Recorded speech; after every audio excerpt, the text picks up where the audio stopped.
BKW Physics. I'm Mr. McConley, and we're going to talk about Hooke's Law today. Hooke's Law is simply this. Force is K times X. This is in your reference table. Now these are when you're talking about elastic objects. So we usually put an S here to say this is like the force of a spring or an elastic object. The K is a constant.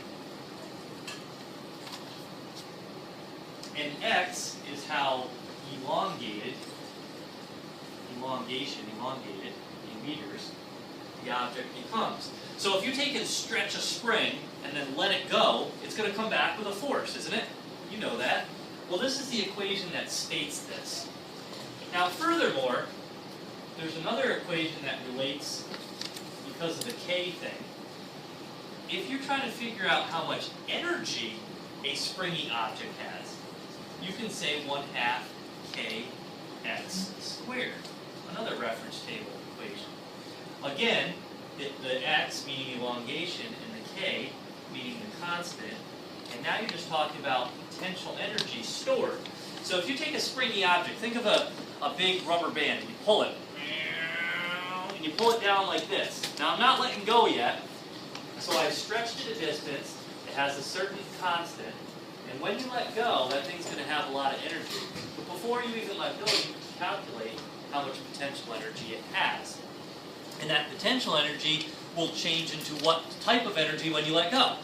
Kinetic. Okay, so that's how it ties in.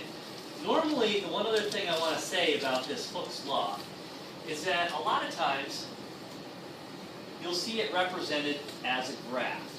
So if we rearrange a little bit, K would be F over X. In other words, this would be our y-axis, and this would be our x-axis. So if you had force and elongation like this, change in y over change in x, you could have a graph that maybe looks something like this, and what would the slope of the graph represent?